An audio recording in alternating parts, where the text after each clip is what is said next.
아멘.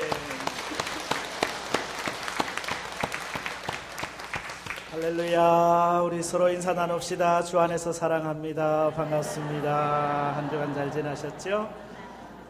예. 오늘 설교 제목을 그 아버지의 그 아들만 하면 딸들이 서운해할 것 같아가지고 그 아버지의 그 딸까지, 가끔 이런 말 쓰죠. 좋은 의미에서도 쓰고요, 좀 나쁜 의미에서도 쓰여지고요. 지난번 아시안컵 축구대회 우리나라가 준우승을 했는데 그때 차두리가 멋지게 골을 몰고 달려가는 광경 기억나시죠?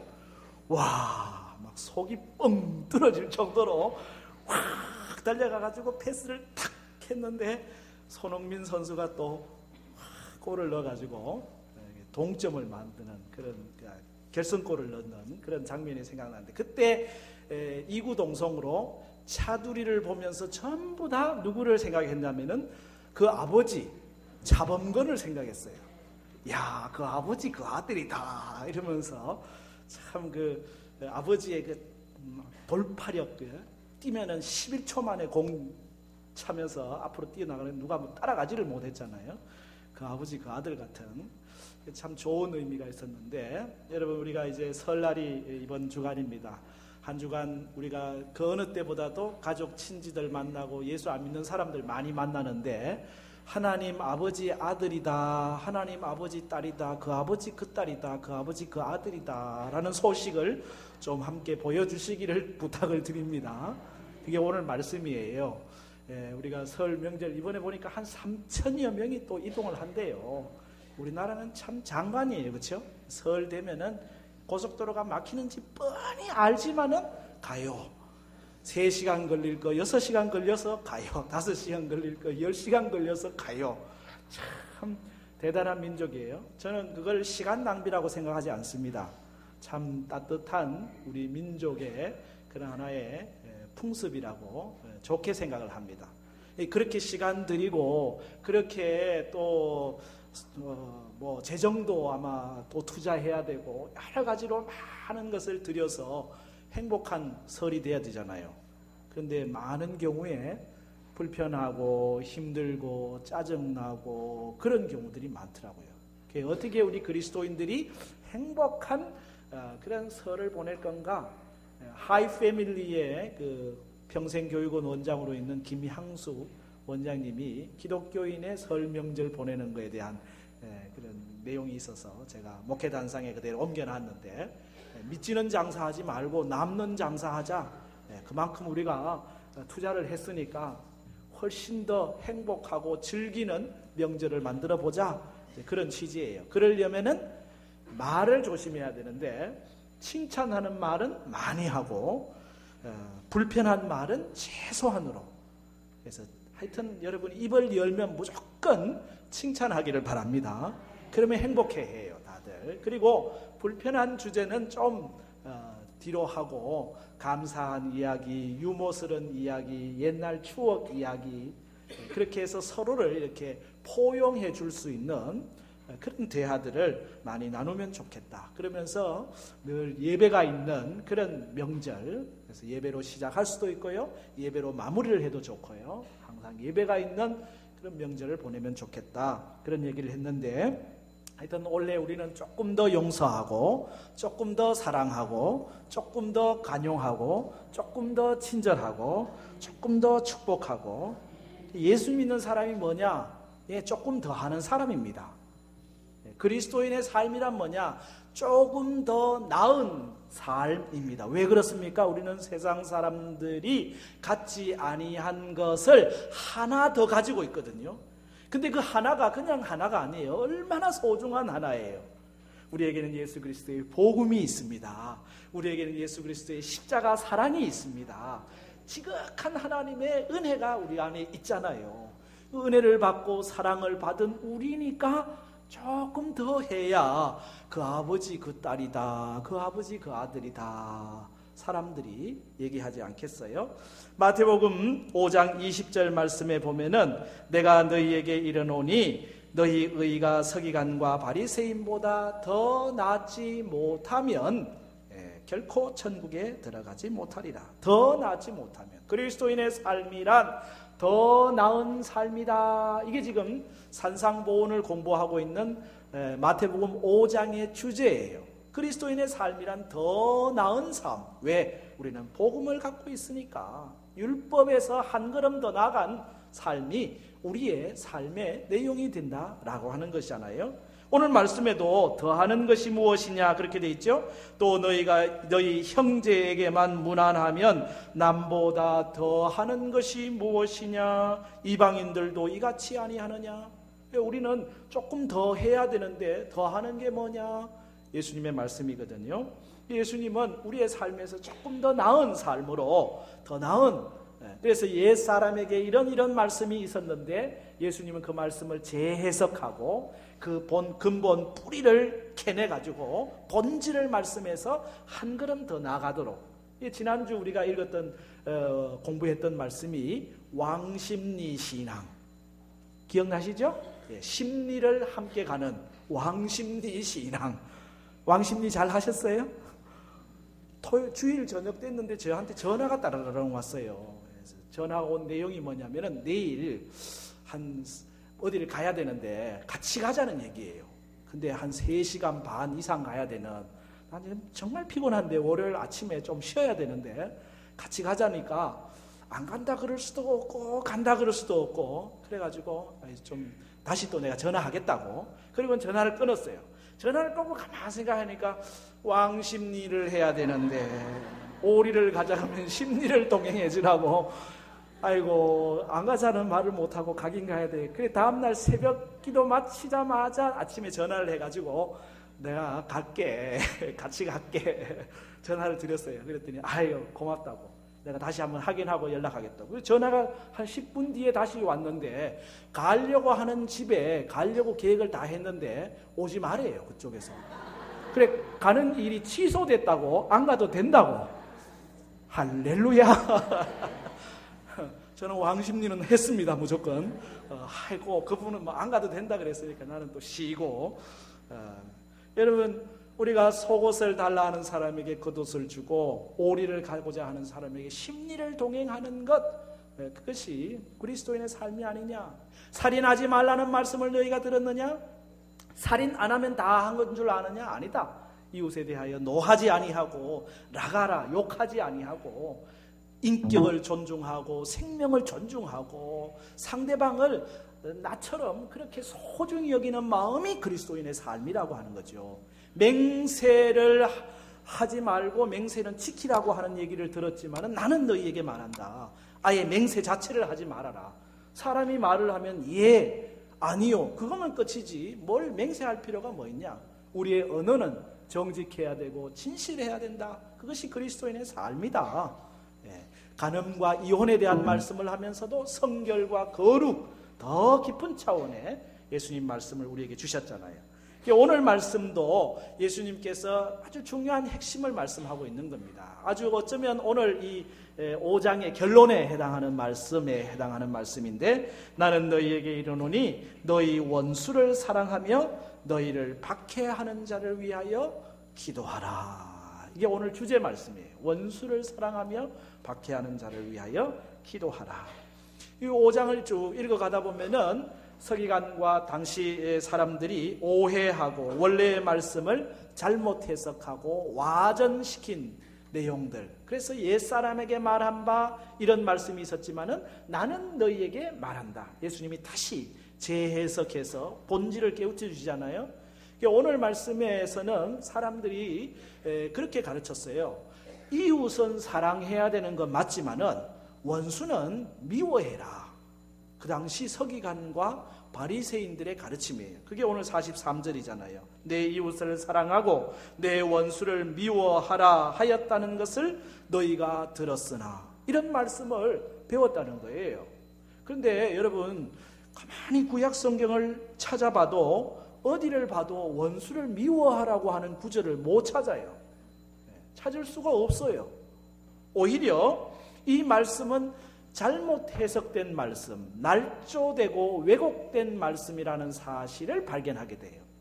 이웃은 사랑하고 원수는 미워하라고 하는 말씀이 구약에 없다니까요. 오히려 구약의 율법도 뭘 얘기하느냐? 사랑을 얘기해요. 원수까지도 사랑할 것을 말씀하는 거죠.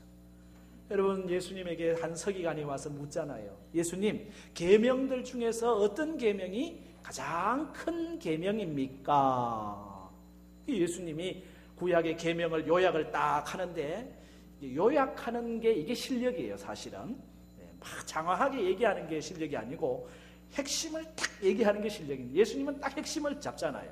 첫째는 내 하나님을 마음을 다하고 뜻을 다하고 힘을 다하여 사랑하라는 것이다.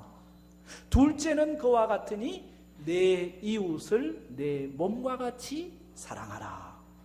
이걸 가르쳐 주셨거든요. 예수님의 이 말씀은요, 예수님이 만들어낸 말씀이 아니에요. 구약에 있는 말씀을 인용해가지고 핵심을 끄집어낸 말씀이에요.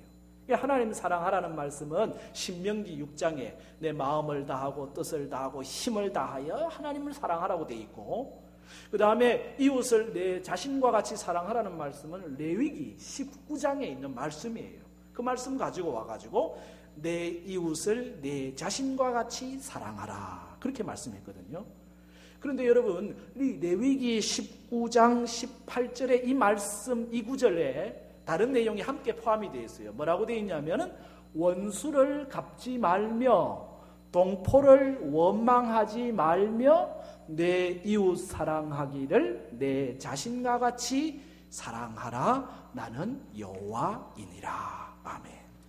내 이웃을 내 자신과 같이 사랑하라는 말씀 앞에 붙어 있는 말씀이 뭐냐면은 원수를 갚지 말고 동포를 원망하지 말라고 돼 있어요. 출애굽기 23장에서는 이런 말씀이 나와요. 내가 만일 내 원수의 길 잃은 소나 나귀를 보거든. 소나 나귀를 딱 봤는데 그 소가 저 왼수 같은 사람의 소예요. 저 왼수 같은 사람의 나귀예요. 근데 그 소가 나귀가 길을 잃었어요. 어디로 갈지 헤매고 있어요. 그 원수의 길 잃은 소나 나귀를 보면 어떻게 해야 되느냐? 반드시 그 사람에게로 돌려보내야 된다. 그러면서 내가 만일 너를 미워하는 자의 나귀가 짐을 싣고 엎드려짐을 보거든. 나귀가 짐을 실었는데요, 너무 짐을 많이 실었는지 기준을 못 잡아가지고 휙 하고 넘어져 버렸어요. 그러면 아이고 내가 미워하는 사람의 집에 낙이네 하고 그냥 못 본 척하고 지나갈 게 아니고 뭐라고 돼 있어요? 그것을 버려두지 말고 그것을 도와 그 짐을 부릴지니라. 나귀에서 그 짐을 다 내려가지고 나귀를 세워줘야 된다. 미워하는 자의 나귀라고 해가지고 그냥 내버려 두지 말아라. 잠언 24장 17절에 내 원수가 넘어질 때에 즐거워하며 아니고 즐거워하지 말며 그가 엎드려질 때에 마음에 기뻐하며가 아니고 마음에 기뻐하지 말라. 우리는 원수가 넘어지고요, 내가 싫어하는 사람이 엎어지면요, 아이고 꽃이다, 그런 생각을 하잖아요. 그런데 뭔 말입니까? 원수가 넘어졌을 때 즐거워하지 말아라. 엎드려졌을 때 마음에 기뻐하지 말아라. 여호와께서 이것을 보시고 기뻐하지 아니하사 그의 진노를 그에게서 옮기실까? 하나님이 그 원수에게, 그 악한 사람에게 하나님이 진노를 내리시려고 했는데 내가 그 원수가 엎드려짐을 보고 기뻐한다면 그 원수에게 내릴 진노를 나에게 옮기실까 두려우니라. 잠언 25장 21절에도 내 원수가 배고파 하거든 어떻게 하라고요? 음식을 먹이래요. 내 원수가 목말라 하거든 어떻게 하라고요? 물을 마시게 하라. 지금 제가 신약의 말씀을 인용한 게 아닙니다. 전부 레위기 말씀입니다. 출애굽기 말씀입니다. 잠언의 말씀입니다. 구약의 말씀입니다. 구약에서도 원수 미워하는 자의 나하고 마음이 안 맞는 사람에 대해서 한결같이 뭘 얘기하냐면은 사랑을 얘기해요. 그러면은 원수를 미워하라 이런 말씀이 끼어들 틈이 없잖아요. 그럼 이웃을 사랑하고 원수를 미워하라고 가르치는 서기관과 바리새인의 가르침은 전혀 성경과 관계없는 자기들의 지금까지의 전통, 자기들의 생각에 근거해서 가르쳐지고 있었다고 하는 거예요. 왜곡되고 있었다는 거죠. 하나님의 말씀을 자기 생각으로, 자기 주관으로 잘못 해석한 그런 구체적인 예가 되는 말씀이죠. 때로는 우리가 좋아하는 말씀만 이렇게 공부하고 또 그 말씀만 우리가 받을 때가 있거든요. 영적으로 편식하는 거죠. 내가 좋은 말씀만 좋아하고 별로 듣기 싫은 말씀은 안 듣는, 그것도 바른 신앙이 아니에요. 당시 이스라엘 사람들의 이웃에 대한 개념 자체도 상당히 제한되어 있어요. 이웃을 사랑하고 원수를 미워하라. 그럼 이웃이 누구냐? 그 이웃이라고 하는 것은 자기 유대 민족만 이웃이라고 하는 생각. 유대인이 아니면 다 이방인이고 이방인들은 원수처럼 생각해버리는 그런 것이 그들의 일반적, 보편적 이웃관이거든요. 그 모습이 예수님에게 찾아온 한 사람을 통해서 드러나잖아요. 예수님께 질문합니다. 예수님, 어떻게 해야 내가 영생을 얻을 수 있겠습니까? 예수님 대답하죠. 계명에는 뭐라고 되어 있느냐? 예, 하나님을 사랑하라고, 이웃을 사랑하라고 되어 있습니다. 그러면 그 계명대로 하면 되겠네? 라고 말하니까 이 사람이 하는 말이, 그러면 제 이웃이 누구입니까? 여러분, 이웃이 누군지 꼭 물어봐야 합니까? 이 사람 생각 속에 갖고 있는 이웃에 대한 개념 자체가 상당히 제한되어 있었다고 하는 것을 내 이웃이 누구입니까? 라는 질문 속에 담겨 있거든요. 그래서 예수님께서 이웃의 개념을 설명하는데 사마리아인의 비유, 그래서 한 사람이 예루살렘에서 여리고로 내려가다가 강도를 만났어요. 제사장이 지나가다가 놀래서 그냥 가버려요. 레위인도 그냥 지나가 버려요. 그런데 사마리아 사람이 이 사람을 끌어안고 포도주를 바르고 나귀에 태워가지고 여관까지 가서 잘 치료하고 그러고 돌아갔다는 거예요. 그럼 너 생각에 누가 이 사람에게 이웃이겠느냐? 사마리아 사람, 당시에 다 이방이라고 배척하던 그 사람이 이웃이 되고 있는 장면이잖아요. 이웃의 개념을 예수님은 지금 넓혀놓고 있는 그런 장면을 우리에게 보여주고 있는 것입니다. 그렇습니다. 하나님께서 우리에게 말씀하시는 구약의 율법은 사랑이에요. 누구까지? 원수까지도 사랑해야 된다. 이게 말씀이에요. 그러면서 예수님은 여기 더 분명하게 적극적으로 말씀하고 계시죠. 원수를 사랑하며 박해하는 자를 위하여 기도하라. 44절 말씀 함께 읽어보겠습니다. 나는 너희에게 이르노니 너희 원수를 사랑하며 너희를 박해하는 자를 위하여 기도하라. 아멘. 말씀은 맞는 말씀인데 원수를 사랑하고 박해하는 자를 위하여 기도하는 게 쉬운 일이 아니잖아요. 어렵잖아요. 아이고 힘들어요. 그게 안 되는데 어떡합니까? 그러니 이 말씀은 예수님이나 하실 말씀이고 몇몇 대단히 뛰어난 사람들이나 할 말씀이지 우리 같은 사람, 평범한 사람이 어떻게 이 말씀대로 하겠습니까? 어렵습니다. 불가능합니다. 라는, 그래서 우리가 아예 이 말씀을 제쳐놓고 가버릴 수도 있거든요. 그러나 불가능한 말씀을 우리한테 왜 했겠어요? 너희가 할 수도 없는 이 말씀을 왜 우리에게 주셨겠어요? 우리와 성정이 똑같은 스데반이 이 말씀대로 살았잖아요. 자기를 돌로 치는 사람들을 위해서 하나님 저들을 용서하여 주옵소서. 그의 얼굴은 천사와 같았다. 성경 기록하고 있거든요. 작년 말에 개봉된 영화가, 기독교 영화가 하나 있었습니다. 그 사람, 그 사랑, 그 세상이라고 하는 제목으로 나온 영화인데 여러분이 잘 아는 손양원 목사님에 대한 이야기거든요.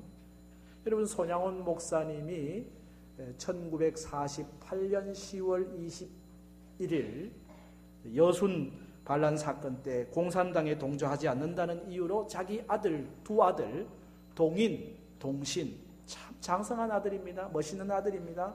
큰 아들은 미국 유학 준비하고 있었던 아들입니다. 그런 두 아들을 하루아침에 다 잃어버렸어요. 얼마나 비극적인 사건입니까? 근데 거기에 주동자로 일했던 사람이 안재선이라는 사람이거든요. 이 반란 사건이 평정이 되고 그래서 이 안재선이라는 사람도 잡히게 되고 그래서 사형이 구형이 됐습니다. 그런데 이 손양원 목사님이 구명운동을 하는 거예요. 제발 이 사람을 죽이지 말아 주십시오. 내가 이 동인동신의 아버지가 되는 사람인데 이 아들까지 죽인다면 안 됩니다. 제발 생명은 살려주십시오. 탄원서를 올리고 그래서 생명을 살렸어요. 거기에서 끝나지 않고요. 그 안재선 그 사람을 자기 아들을 죽인 원수인데 양아들 삼았잖아요. 양아들 삼아가지고 그 아들을 위해서 참 아낌없이 내어주는 사랑을 베풀었거든요. 여러분 이것이 이 손양원 목사님이 보여준 원수 사랑의 모습이라고 할 수 있습니다. 사람이 살아가다 보면요 괜히 미운 사람이 있잖아요. 제가 아는 목사님 한 분이 계신데 괜히 사람이 하나가 미워지더래요. 그분이 자기한테 뭐 잘못한 것도 없는데 괜히 미워. 난 목사가 이게 참 사람을 미워하면 안 되는데 그러면서도 미운 걸 어떡합니까? 할 수 없이 하나님한테 기도하기 시작했대. 하나님, 내가 사람이 자꾸 미운데 어떡합니까? 기도도 안 나오는데 기도하기 시작하니까 기도하고 또 기도하고 오래 가더래요. 1년이 걸리더래요. 1년 지나니까 하나님이 나한테 미워하는 마음을 싹 가시게 해가지고 자유하게 되었다고 그런 간증을 하는 걸 들었거든요. 사랑하는 것 쉽지 않아요. 더구나 원수를 사랑하는 것 보통 어려운 것이 아닙니다. 그러면 어떻게 우리가 사랑할 수 있겠습니까? 하나님의 사랑을 의지하는 길밖에 없지요. 성령께서 주시는 사랑을 내 마음에 갖는 길밖에 없어요. 그래서 오늘 말씀은 너를 박해하는 자를 위하여 기도하라 말씀하는 거예요. 사랑하기 힘들거든 기도부터 시작하시기 바랍니다. 기도하다 보면은 사랑할 수 있는 마음이 열려지기 때문에 그래요. 기도하는 거예요. 기도하다 보면은 하나님의 사랑이 내 안에 역사하거든요. 선을 악으로 갚는 것은 죄인이요 선을 선으로 갚는 것은 양심 있는 사람이요 악을 선으로 갚는 것이 그리스도인이다. 그렇게 표현합니다. 만일 우리가 악을 악으로 갚는다면 남보다 더하는 것이 뭐겠어요? 우리에게 무슨 상이 있겠어요? 오늘 46절 말씀에 너희가 너희를 사랑하는 자를 사랑하면 무슨 상이 있으리요? 세리도 이같이 하느니라. 우리가 사랑하는 자만 사랑하는 것은 하늘에 상이 없어요. 여러분, 이건 상 받을 일입니다. 우리를 사랑하지 않는 사람도 사랑하면 분명히 하늘에 상이 있습니다. 구원은 거저 주시는 것이지만 상은 우리의 행위에 따라서 주어지는 거거든요. 하나님께서 상을 얘기하고 계십니다. 그리스도의 진정한 제자가 누구냐? 프레드릭 스펜하임은 그리스도의 진정한 제자는 가장 많이 아는 사람이 아니라 가장 많이 사랑하는 사람이다. 그렇게 표현해요. 우치무라 간조 목사님은 사랑이 없는 자는 불신자이다. 그가 세례를 받았다 할지라도 그가 성례에 참여했다 할지라도 그가 교역자일지라도 그가 신학자일지라도 그가 일생토록 예수를 믿었다 할지라도 사랑이 없으면 불신자이다. 아주 강력하게 이 말씀을 하고 있는 거죠. 그리고 우리가 고린도전서 13장의 말씀을 잘 아시죠? 천사의 말을 하는 사람도 사랑 없으면 소용이 없고 심오한 진리 깨달은 자도 울리는 징과 같네. 하나님 말씀 전한다 해도 그 무슨 소용이 있나. 사랑 없으면 소용이 없고 아무것도 아닙니다. 사랑이 없으면 아무것도 아니다라고 하는 말씀이죠. 복음은 사랑입니다. 예수 그리스도는 사랑입니다. 십자가는 사랑입니다. 그러므로 우리가 하나님의 아들로, 하나님의 딸로 살아가는 삶에 사랑이 있어야 한다는 거죠. 원수를 사랑하고 박해하는 자를 위하여 기도해라. 그래야 우리는 그 아버지의 그 아들이 됩니다. 그래야 우리는 그 아버지의 그 딸이 됩니다. 하나님을 닮아가는 자의 삶을 살아가게 되는 거거든요. 예수님이 오늘 우리에게 왜 원수를 사랑하고 박해하는 자를 위해 기도해야 되느냐? 그 결과가 뭐냐? 45절 같이 읽을까요? 시작. 이같이 한즉 하늘에 계신 너희 아버지의 아들이 되리니. 아멘. 이같이 한즉 우리가 원수를 사랑하고 박해하는 자를 위해 기도하는 그런 삶을 살아가게 될 때 이같이 한즉 하늘에 계신 너희 아버지의 아들이 된다. 여러분 이 말씀을 또 오해하지 마십시오. 내가 원수를 사랑해야 하나님의 아들이 되는구나. 아니에요. 하나님 아들 되고 하나님 딸 되는 것은 믿음으로 되는 거잖아요. 예수 그리스도를 영접하는 자, 곧 그 이름을 믿는 자들에게는 하나님의 자녀가 되는 권세를 주셨으니, 하나님 아들 되는 것, 딸 되는 것은 은혜로 되는 것입니다. 믿음으로 되는 것입니다. 오늘 이 말씀은 아들 되는, 딸 되는 방법을 얘기하는 게 아니고요. 이 말씀의 의미는 우리가 아들 됨을, 딸 됨을 입증하는 방법을 얘기하는 거예요.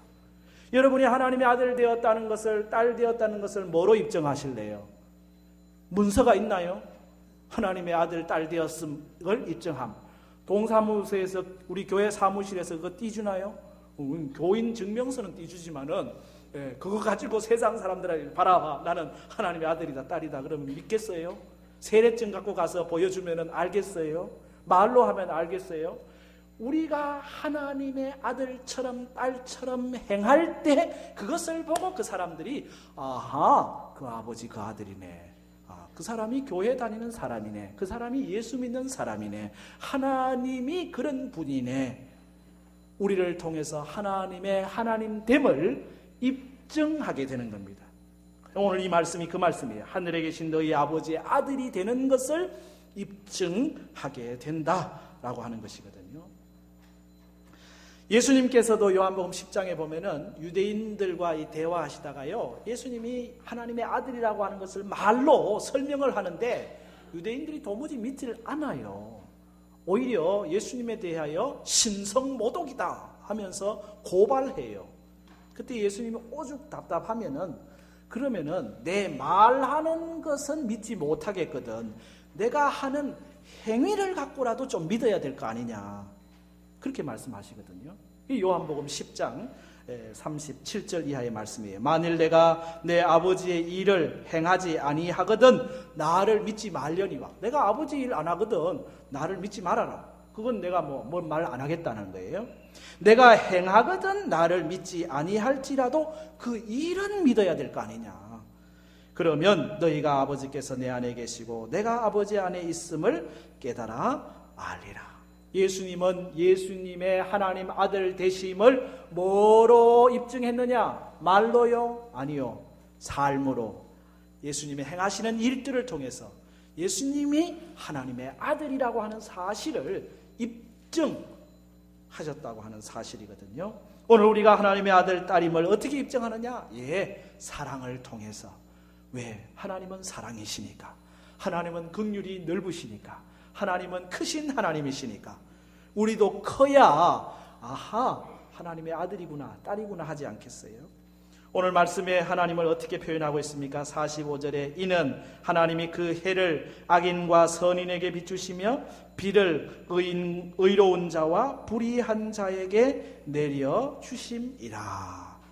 하나님은 악인에게도 선인에게도 해를 비추시고 의로운 자에게도 불의한 자에게도 비를 내려주시는, 하나님은 넓으신 하나님이에요.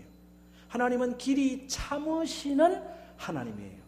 어떤 분들은 그래요. 아유, 저 사람 저렇게, 하나님 도대체 저런 사람을 그냥 내버려 두십니까? 하나님은 도대체 살아계십니까? 벼락이라도 쳐서 멸해야 되는 거 아닙니까?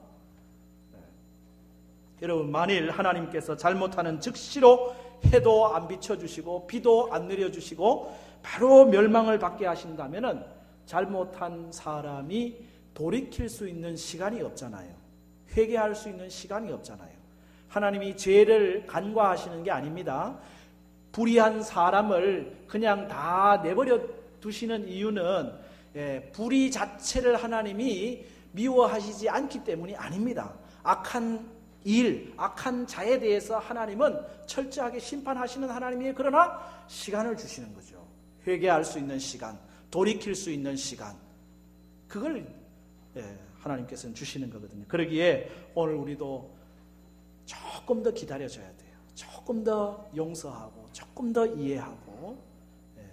그래서 우리가 우리 교인만 사랑하고 우리 가족만 사랑하고 우리 아는 사람만 더 사랑하면 뭐가 더 낫겠어요? 오늘 말씀 47절에 있는 것처럼 또 너희가 너희 형제에게만 무난하면 남보다 더하는 것이 무엇이냐? 이방인들도 이같이 하지 않느냐?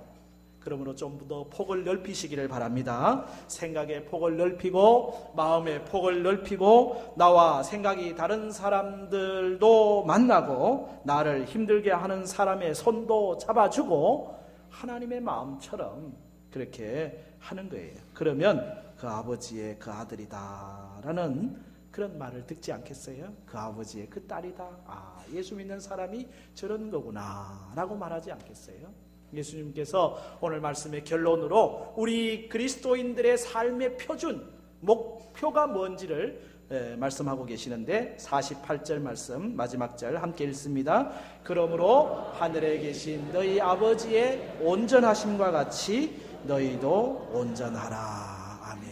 이것이 예수 그리스도를 믿는 사람의 표준입니다. 기준입니다. 목적입니다. 우리가 하나님의 자녀로 부르심을 받음과 동시에 무엇을 향해 달려가느냐? 하나님 아버지의 온전하심과 같이 우리도 그 온전함을 향해서 달려가는 것이죠. 이 일을 이루신 분이 누구예요? 예수님이에요. 예수님은 하나님 아버지의 온전하심과 같이 그 온전함을 이루었습니다. 그러므로 오늘 이 말씀을 우리의 삶에 조금 더 가깝게 적용한다면 예수님께서 온전하신 것처럼 우리도 온전하면 돼요.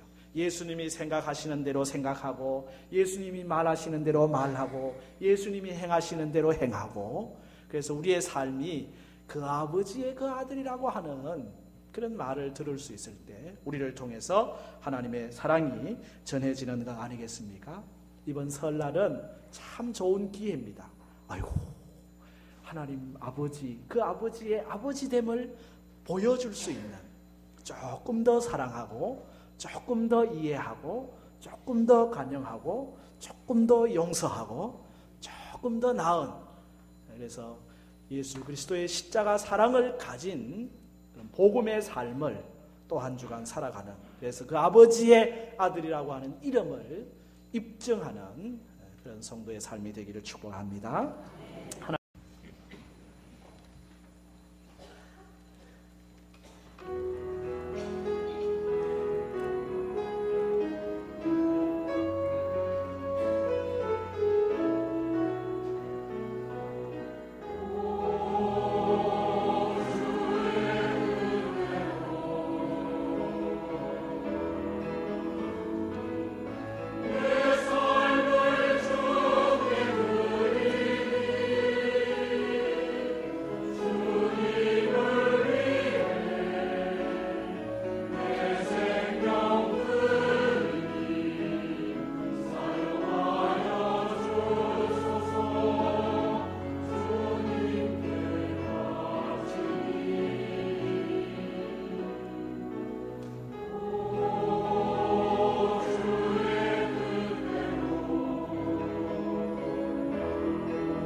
할렐루야. 우리 서로 인사 나눕시다. 주 안에서 사랑합니다. 반갑습니다. 한 주간 잘 지나셨죠?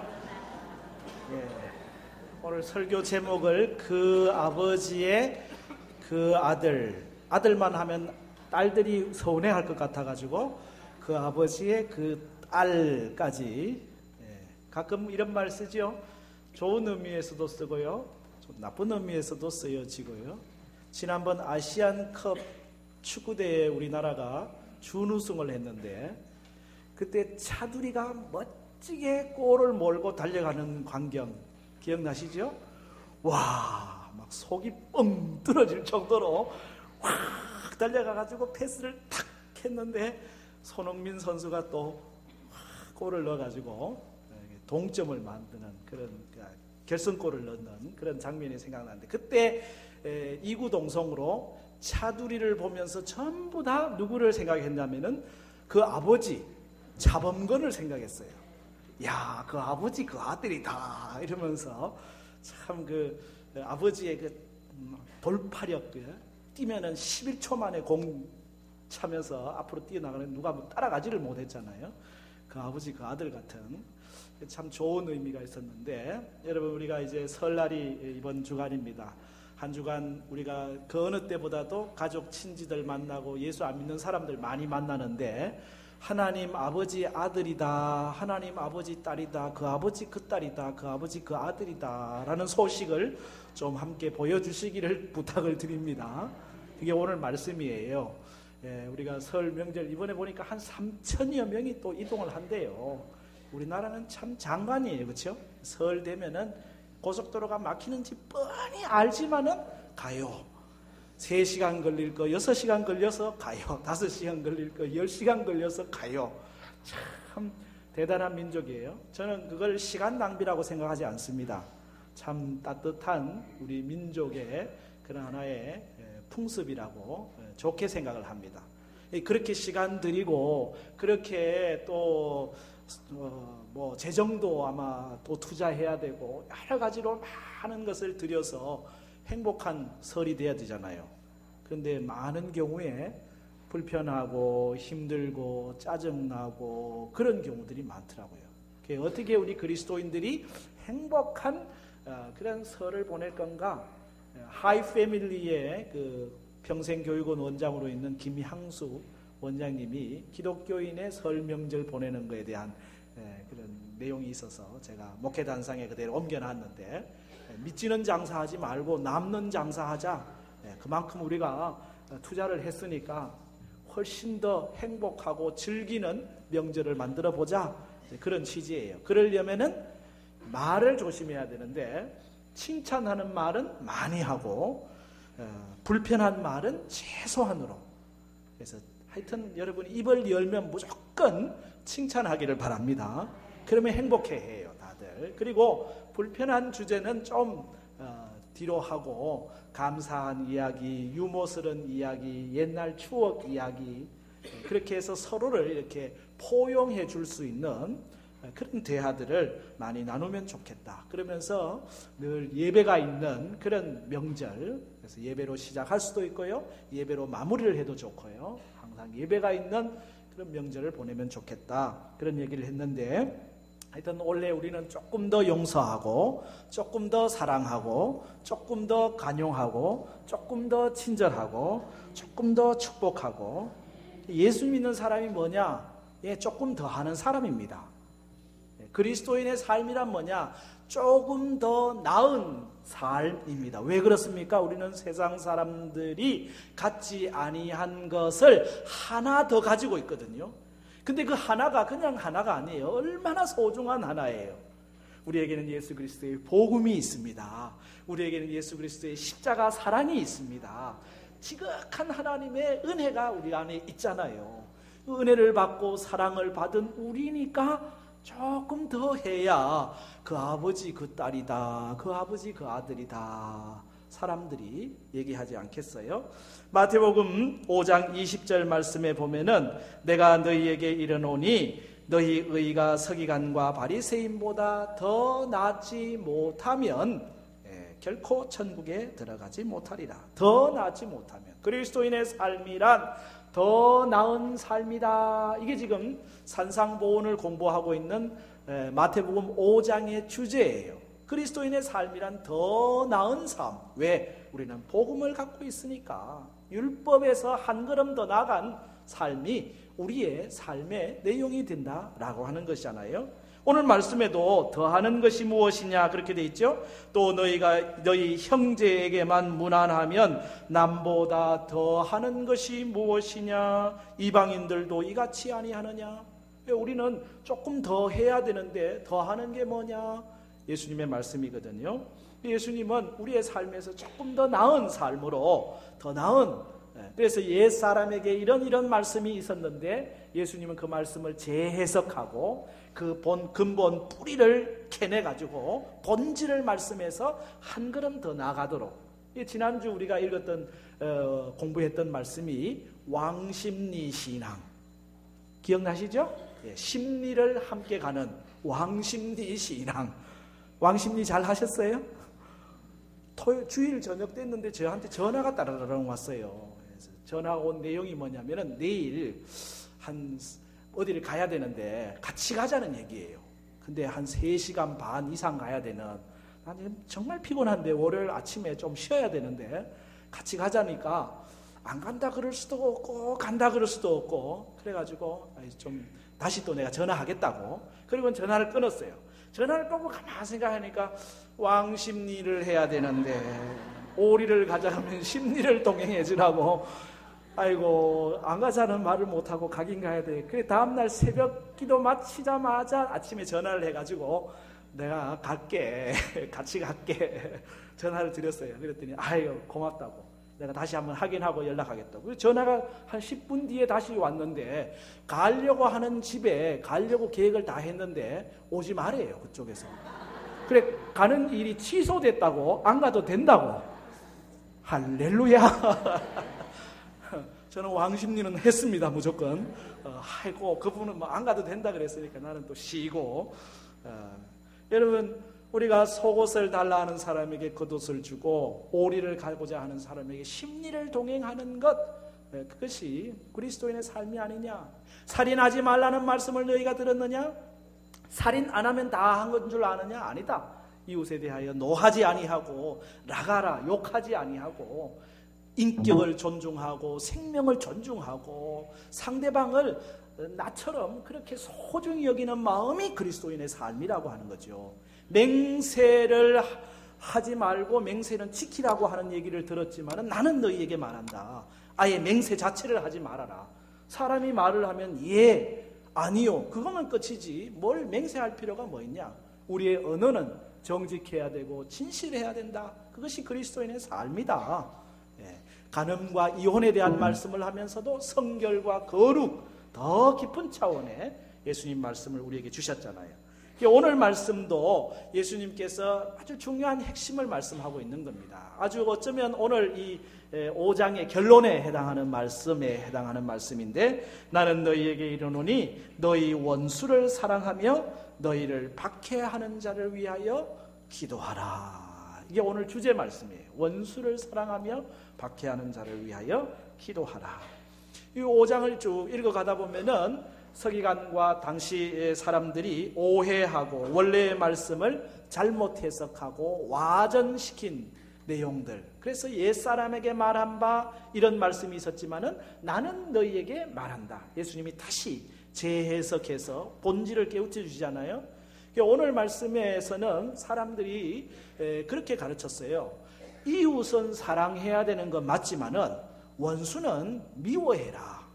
그 당시 서기관과 바리새인들의 가르침이에요. 그게 오늘 43절이잖아요. 내 이웃을 사랑하고 내 원수를 미워하라 하였다는 것을 너희가 들었으나, 이런 말씀을 배웠다는 거예요. 그런데 여러분, 가만히 구약 성경을 찾아봐도 어디를 봐도 원수를 미워하라고 하는 구절을 못 찾아요. 찾을 수가 없어요. 오히려 이 말씀은 잘못 해석된 말씀, 날조되고 왜곡된 말씀이라는 사실을 발견하게 돼요. 이웃은 사랑하고 원수는 미워하라고 하는 말씀이 구약에 없다니까요. 오히려 구약의 율법도 뭘 얘기하느냐? 사랑을 얘기해요. 원수까지도 사랑할 것을 말씀하는 거죠. 여러분, 예수님에게 한 서기관이 와서 묻잖아요. 예수님, 계명들 중에서 어떤 계명이 가장 큰 계명입니까? 예수님이 구약의 계명을 요약을 딱 하는데, 요약하는 게 이게 실력이에요, 사실은. 막 장황하게 얘기하는 게 실력이 아니고 핵심을 딱 얘기하는 게 실력입니다. 예수님은 딱 핵심을 잡잖아요. 첫째는 내 하나님을 마음을 다하고 뜻을 다하고 힘을 다하여 사랑하라는 것이다.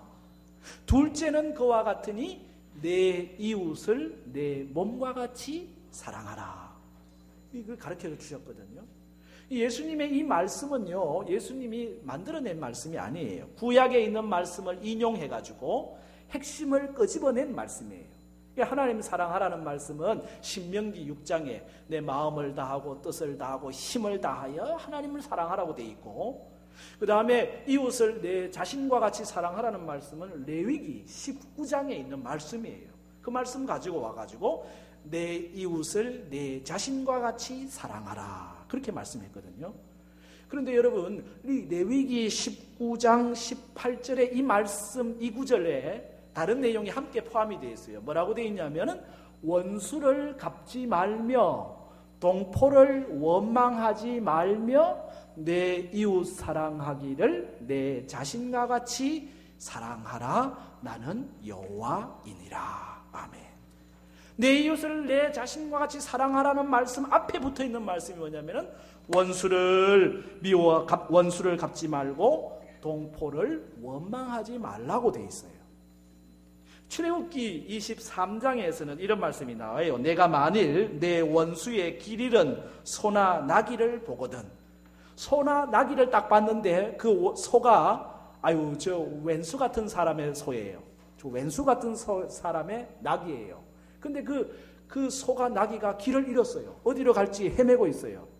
그 원수의 길 잃은 소나 나귀를 보면 어떻게 해야 되느냐? 반드시 그 사람에게로 돌려보내야 된다. 그러면서 내가 만일 너를 미워하는 자의 나귀가 짐을 싣고 엎드려짐을 보거든. 나귀가 짐을 실었는데요, 너무 짐을 많이 실었는지 기준을 못 잡아가지고 휙 하고 넘어져 버렸어요. 그러면 아이고 내가 미워하는 사람의 집에 낙이네 하고 그냥 못 본 척하고 지나갈 게 아니고 뭐라고 돼 있어요? 그것을 버려두지 말고 그것을 도와 그 짐을 부릴지니라. 나귀에서 그 짐을 다 내려가지고 나귀를 세워줘야 된다. 미워하는 자의 나귀라고 해가지고 그냥 내버려두지 말아라. 잠언 24장 17절에 내 원수가 넘어질 때에 즐거워하며 아니고 즐거워하지 말며 그가 엎드려질 때에 마음에 기뻐하며가 아니고 마음에 기뻐하지 말라. 우리는 원수가 넘어지고요, 내가 싫어하는 사람이 엎어지면요, 아이고 꽃이다, 그런 생각을 하잖아요. 그런데 뭔 말입니까? 원수가 넘어졌을 때 즐거워하지 말아라. 엎드려졌을 때 마음에 기뻐하지 말아라. 여호와께서 이것을 보시고 기뻐하지 아니하사 그의 진노를 그에게서 옮기실까? 하나님이 그 원수에게, 그 악한 사람에게 하나님이 진노를 내리시려고 했는데 내가 그 원수가 엎드려짐을 보고 기뻐한다면 그 원수에게 내릴 진노를 나에게 옮기실까 두려우니라. 잠언 25장 21절에도 내 원수가 배고파 하거든 어떻게 하라고요? 음식을 먹이래요. 내 원수가 목말라 하거든 어떻게 하라고요? 물을 마시게 하라. 지금 제가 신약의 말씀을 인용한 게 아닙니다. 전부 레위기 말씀입니다. 출애굽기 말씀입니다. 잠언의 말씀입니다. 구약의 말씀입니다. 구약에서도 원수 미워하는 자, 나하고 마음이 안 맞는 사람에 대해서 한결같이 뭘 얘기하냐면은 사랑을 얘기해요. 그러면은 원수를 미워하라 이런 말씀이 끼어들 틈이 없잖아요. 그럼 이웃을 사랑하고 원수를 미워하라고 가르치는 서기관과 바리새인의 가르침은 전혀 성경과 관계없는 자기들의 지금까지의 전통, 자기들의 생각에 근거해서 가르쳐지고 있었다고 하는 거예요. 왜곡되고 있었다는 거죠. 하나님의 말씀을 자기 생각으로, 자기 주관으로 잘못 해석한 그런 구체적인 예가 되는 말씀이죠. 때로는 우리가 좋아하는 말씀만 이렇게 공부하고 또 그 말씀만 우리가 받을 때가 있거든요. 영적으로 편식하는 거죠. 내가 좋은 말씀만 좋아하고 별로 듣기 싫은 말씀은 안 듣는, 그것도 바른 신앙이 아니에요. 당시 이스라엘 사람들의 이웃에 대한 개념 자체도 상당히 제한되어 있어요. 이웃을 사랑하고 원수를 미워하라. 그럼 이웃이 누구냐? 그 이웃이라고 하는 것은 자기 유대 민족만 이웃이라고 하는 생각. 이 유대인이 아니면 다 이방인이고 이방인들은 원수처럼 생각해버리는 그런 것이 그들의 일반적, 보편적 이웃관이거든요. 그 모습이 예수님에게 찾아온 한 사람을 통해서 드러나잖아요. 예수님께 질문합니다. 예수님, 어떻게 해야 내가 영생을 얻을 수 있겠습니까? 예수님 대답하죠. 계명에는 뭐라고 되어 있느냐? 예, 하나님을 사랑하라고, 이웃을 사랑하라고 되어 있습니다. 그러면 그 계명대로 하면 되겠네? 라고 말하니까 이 사람이 하는 말이, 그러면 제 이웃이 누구입니까? 여러분, 이웃이 누군지 꼭 물어봐야 합니까? 이 사람 생각 속에 갖고 있는 이웃에 대한 개념 자체가 상당히 제한되어 있었다고 하는 것을, 내 이웃이 누구입니까? 라는 질문 속에 담겨 있거든요. 그래서 예수님께서 이웃의 개념을 설명하는데 사마리아인의 비유, 그래서 한 사람이 예루살렘에서 여리고로 내려가다가 강도를 만났어요. 제사장이 지나가다가 놀래서 그냥 가버려요. 레위인도 그냥 지나가 버려요. 그런데 사마리아 사람이 이 사람을 끌어안고 포도주를 바르고 나귀에 태워가지고 여관까지 가서 잘 치료하고 그러고 돌아갔다는 거예요. 그럼 너 생각에 누가 이 사람에게 이웃이겠느냐? 사마리아 사람, 당시에 다 이방이라고 배척하던 그 사람이 이웃이 되고 있는 장면이잖아요. 이웃의 개념을 예수님은 지금 넓혀놓고 있는 그런 장면을 우리에게 보여주고 있는 것입니다. 그렇습니다. 하나님께서 우리에게 말씀하시는 구약의 율법은 사랑이에요. 누구까지? 원수까지도 사랑해야 된다. 이게 말씀이에요. 그러면서 예수님은 여기 더 분명하게 적극적으로 말씀하고 계시죠. 원수를 사랑하며 박해하는 자를 위하여 기도하라. 44절 말씀 함께 읽어보겠습니다. 나는 너희에게 이르노니 너희 원수를 사랑하며 너희를 박해하는 자를 위하여 기도하라. 아멘. 말씀은 맞는 말씀인데 원수를 사랑하고 박해하는 자를 위하여 기도하는 게 쉬운 일이 아니잖아요. 어렵잖아요. 아이고 힘들어요. 그게 안 되는데 어떡합니까? 그러니 이 말씀은 예수님이나 하실 말씀이고 몇몇 대단히 뛰어난 사람들이나 할 말씀이지 우리 같은 사람, 평범한 사람이 어떻게 이 말씀대로 하겠습니까? 어렵습니다. 불가능합니다. 라는, 그래서 우리가 아예 이 말씀을 제쳐놓고 가버릴 수도 있거든요. 그러나 불가능한 말씀을 우리한테 왜 했겠어요? 너희가 할 수도 없는 이 말씀을 왜 우리에게 주셨겠어요? 우리와 성정이 똑같은 스데반이 이 말씀대로 살았잖아요. 자기를 돌로 치는 사람들을 위해서 하나님 저들을 용서하여 주옵소서. 그의 얼굴은 천사와 같았다. 성경 기록하고 있거든요. 작년 말에 개봉된 영화가, 기독교 영화가 하나 있었습니다. 그 사람, 그 사랑, 그 세상이라고 하는 제목으로 나온 영화인데 여러분이 잘 아는 손양원 목사님에 대한 이야기거든요. 여러분, 손양원 목사님이 1948년 10월 21일 여순 반란 사건 때 공산당에 동조하지 않는다는 이유로 자기 아들, 두 아들, 동인, 동신, 참 장성한 아들입니다. 멋있는 아들입니다. 큰아들은 미국 유학 준비하고 있었던 아들입니다.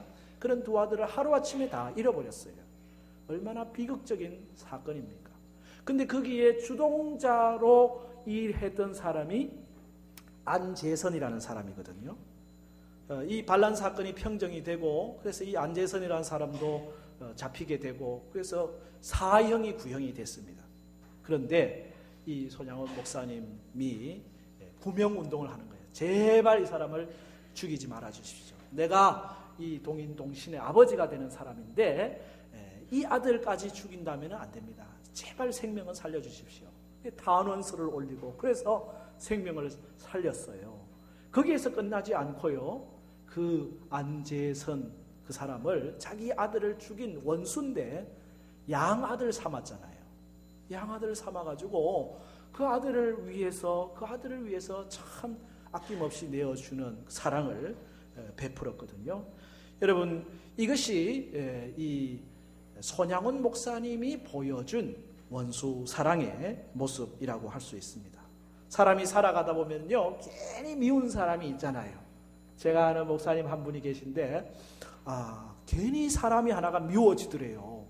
그분이 자기한테 뭐 잘못한 것도 없는데 괜히 미워. 그냥 목사가 이게 참 사람을 미워하면 안 되는데, 그러면서도 미운 걸 어떡합니까? 할 수 없이 하나님한테 기도하기 시작했대요. 하나님, 내가 사람이 자꾸 미운데 어떡합니까? 기도도 안 나오는데 기도하기 시작하니까 기도하고 또 기도하고 오래 가더래요. 1년이 걸리더래요. 1년 지나니까 하나님이 나한테 미워하는 마음을 싹 가시게 해가지고 자유하게 되었다고 그런 간증을 하는 걸 들었거든요. 사랑하는 것 쉽지 않아요. 더구나 원수를 사랑하는 것 보통 어려운 것이 아닙니다. 그러면 어떻게 우리가 사랑할 수 있겠습니까? 하나님의 사랑을 의지하는 길밖에 없지요. 성령께서 주시는 사랑을 내 마음에 갖는 길밖에 없어요. 그래서 오늘 말씀은 너를 박해하는 자를 위하여 기도하라 말씀하는 거예요. 사랑하기 힘들거든 기도부터 시작하시기 바랍니다. 기도하다 보면은 사랑할 수 있는 마음이 열려지기 때문에 그래요. 기도하는 거예요. 기도하다 보면은 하나님의 사랑이 내 안에 역사하거든요. 선을 악으로 갚는 것은 죄인이요, 선을 선으로 갚는 것은 양심 있는 사람이요, 악을 선으로 갚는 것이 그리스도인이다. 그렇게 표현합니다. 만일 우리가 악을 악으로 갚는다면 남보다 더하는 것이 뭐겠어요? 우리에게 무슨 상이 있겠어요? 오늘 46절 말씀에 너희가 너희를 사랑하는 자를 사랑하면 무슨 상이 있으리요? 세리도 이같이 하느니라. 우리가 사랑하는 자만 사랑하는 것은 하늘에 상이 없어요. 여러분, 이건 상 받을 일입니다. 우리를 사랑하지 않는 사람도 사랑하면 분명히 하늘에 상이 있습니다. 구원은 거저 주시는 것이지만 상은 우리의 행위에 따라서 주어지는 거거든요. 하나님께서 상을 얘기하고 계십니다. 그리스도의 진정한 제자가 누구냐? 프레드릭 스펜하임은 그리스도의 진정한 제자는 가장 많이 아는 사람이 아니라 가장 많이 사랑하는 사람이다. 그렇게 표현해요. 우찌무라 간조 목사님은 사랑이 없는 자는 불신자이다. 그가 세례를 받았다 할지라도, 그가 성례에 참여했다 할지라도, 그가 교역자일지라도, 그가 신학자일지라도, 그가 일생토록 예수를 믿었다 할지라도 사랑이 없으면 불신자이다. 아주 강력하게 이 말씀을 하고 있는 거죠. 그리고 우리가 고린도전서 13장의 말씀을 잘 아시죠? 천사의 말을 하는 사람도 사랑 없으면 소용이 없고, 심오한 진리 깨달은 자도 울리는 징과 같네. 하나님 말씀 전한다 해도 그 무슨 소용이 있나. 사랑 없으면 소용이 없고 아무것도 아닙니다. 사랑이 없으면 아무것도 아니다라고 하는 말씀이죠. 복음은 사랑입니다. 예수 그리스도는 사랑입니다. 십자가는 사랑입니다. 그러므로 우리가 하나님의 아들로, 하나님의 딸로 살아가는 삶에 사랑 있어야 한다는 거죠. 원수를 사랑하고 박해하는 자를 위하여 기도해라. 그래야 우리는 그 아버지의 그 아들이 됩니다. 그래야 우리는 그 아버지의 그 딸이 됩니다. 하나님을 닮아가는 자의 삶을 살아가게 되는 거거든요. 예수님이 오늘 우리에게 왜 원수를 사랑하고 박해하는 자를 위해 기도해야 되느냐? 그 결과가 뭐냐? 45절 같이 읽을까요? 시작. 이같이 한즉 하늘에 계신 너희 아버지의 아들이 되리니. 아멘. 이같이 한즉 우리가 원수를 사랑하고 박해하는 자를 위해 기도하는 그런 삶을 살아가게 될 때 이같이 한즉 하늘에 계신 너희 아버지의 아들이 된다. 여러분 이 말씀을 또 오해하지 마십시오. 내가 원수를 사랑해야 하나님의 아들이 되는구나. 아니에요. 하나님 아들 되고 하나님 딸 되는 것은 믿음으로 되는 거잖아요. 예수 그리스도를 영접하는 자, 곧 그 이름을 믿는 자들에게는 하나님의 자녀가 되는 권세를 주셨으니, 하나님 아들 되는 것, 딸 되는 것은 은혜로 되는 것입니다. 믿음으로 되는 것입니다. 오늘 이 말씀은 아들 되는, 딸 되는 방법을 얘기하는 게 아니고요. 이 말씀의 의미는 우리가 아들 됨을, 딸 됨을 입증하는 방법을 얘기하는 거예요. 여러분이 하나님의 아들 되었다는 것을, 딸 되었다는 것을 뭐로 입증하실래요? 문서가 있나요? 하나님의 아들, 딸 되었음을 입증함. 동사무소에서, 우리 교회 사무실에서 그거 띄주나요? 교인 증명서는 띄주지만은 그거 가지고 세상 사람들에게 봐라, 나는 하나님의 아들이다, 딸이다 그러면 믿겠어요? 세례증 갖고 가서 보여주면은 알겠어요? 말로 하면 알겠어요? 우리가 하나님의 아들처럼 딸처럼 행할 때 그것을 보고 그 사람들이 그 아버지 그 아들이네, 그 사람이 교회 다니는 사람이네, 그 사람이 예수 믿는 사람이네, 하나님이 그런 분이네, 우리를 통해서 하나님의 하나님됨을 입증하게 되는 겁니다. 오늘 이 말씀이 그 말씀이에요. 하늘에 계신 너희 아버지의 아들이 되는 것을 입증하게 된다라고 하는 것이거든요. 예수님께서도 요한복음 10장에 보면은 유대인들과 이 대화하시다가요, 예수님이 하나님의 아들이라고 하는 것을 말로 설명을 하는데 유대인들이 도무지 믿질 않아요. 오히려 예수님에 대하여 신성모독이다 하면서 고발해요. 그때 예수님이 오죽 답답하면은, 그러면은 내 말하는 것은 믿지 못하겠거든, 내가 하는 행위를 갖고라도 좀 믿어야 될 거 아니냐, 그렇게 말씀하시거든요. 이 요한복음 10장 37절 이하의 말씀이에요. 만일 내가 내 아버지의 일을 행하지 아니하거든 나를 믿지 말려니와. 내가 아버지 일 안 하거든 나를 믿지 말아라. 그건 내가 뭘 말 안 하겠다는 거예요. 내가 행하거든 나를 믿지 아니할지라도 그 일은 믿어야 될 거 아니냐. 그러면 너희가 아버지께서 내 안에 계시고 내가 아버지 안에 있음을 깨달아 알리라.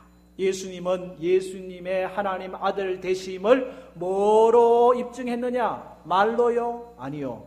삶으로. 예수님이 행하시는 일들을 통해서 예수님이 하나님의 아들이라고 하는 사실을 입증하셨다고 하는 사실이거든요. 오늘 우리가 하나님의 아들, 딸임을 어떻게 입증하느냐? 사랑을 통해서. 왜? 하나님은 사랑이시니까.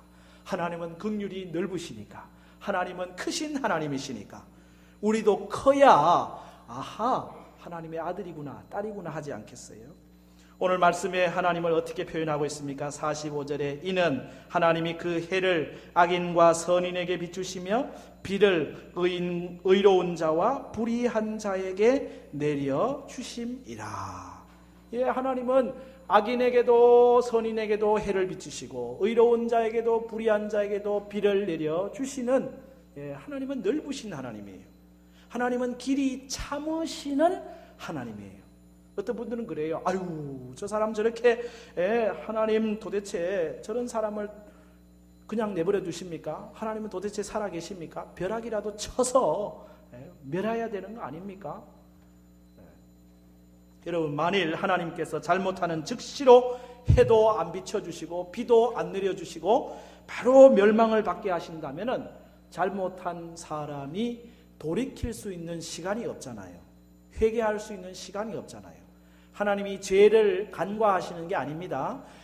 불의한 사람을 그냥 다 내버려 두시는 이유는 불의 자체를 하나님이 미워하시지 않기 때문이 아닙니다.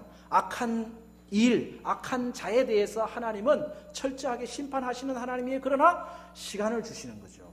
회개할 수 있는 시간, 돌이킬 수 있는 시간, 그걸 하나님께서는 주시는 거거든요. 그러기에 오늘 우리도 조금 더 기다려줘야 돼요. 조금 더 용서하고 조금 더 이해하고.